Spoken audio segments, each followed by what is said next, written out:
What's a sign of a diseased heart? First, anorexia. Anorexia. Spiritual anorexia, that is. Right? Anorexia is what? Lack of appetite. Right? When people are anorexic, they don't have an appetite. You put the best food they used to like. Oh my, I can't take it. I don't want to eat anything. I'm okay. If they eat just a little bit and barely. Spiritual anorexia means that diseased heart, whenever they try to remember Allah, makes dhikr, or read the Quran, or reflect, or meditate spiritually, it can't take it. Just a little bit, I can't.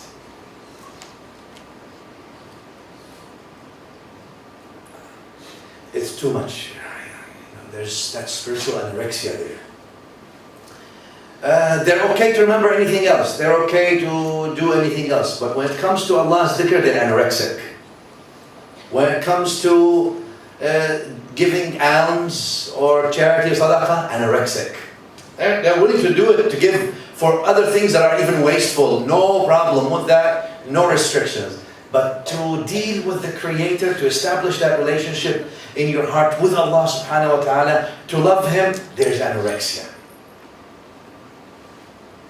To go to Hajjah, if everyone is going, sure, I'll go for the sake of the company. Not for His sake.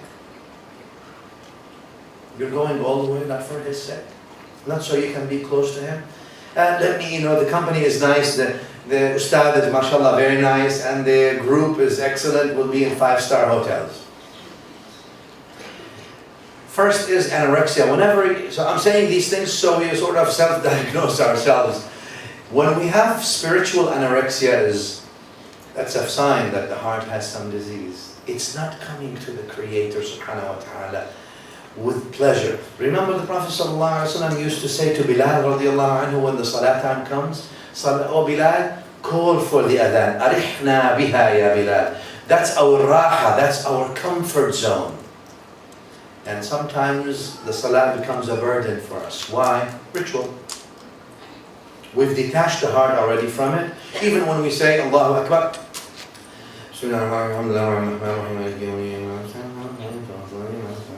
and we're thinking about, hey, what am I going to eat after the salah? Is nasi lemak is there?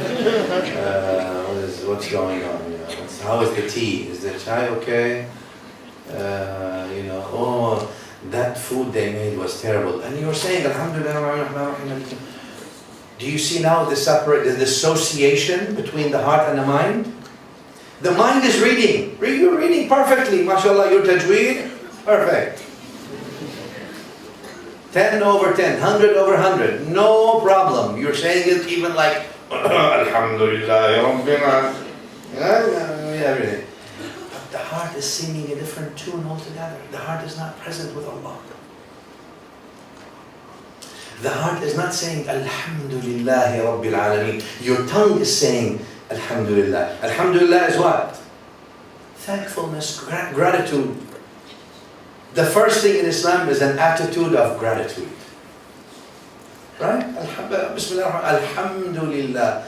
Ya Allah, thank you for all you have given me. Thank you for your love. Thank you for your kindness. Thank you for your care. Thank you for everything. Thank you. But you have to say it from your heart, not from your tongue. You say, well, how do I do that? Get Scotch tape and just do it like, okay, don't, just pretend that there's Scotch tape and you put it here on your mouth and you try now to say to Allah from your heart, thank you. Alhamdulillah. Alhamdulillah, Ya Allah. To see whether there is a heart or there's no heart.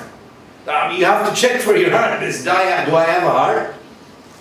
Because how can you worship Allah without a heart? How can you be in touch with the Creator subhanahu wa ta'ala, meaning connected to the Creator, without having a heart? He does not want your bodies subhanahu wa ta'ala. الحديث في صحيح مسلم إن الله لا ينظر إلى صوركم ولا إلى أجسامكم ولكن ينظر إلى قلوبكم, النبي صلى الله عليه وسلم said, which means Allah does not look at your bodies, does not look at how you look like, your figures. He looks at your heart. Where's your heart in that salah? A lot of people, when they go to the masjid, they leave their heart where they leave their shoes. So take off your shoes, put the heart there also, go pray, come back. Well, next time, please bring your heart with. Maybe we should put a sign, bring your heart in.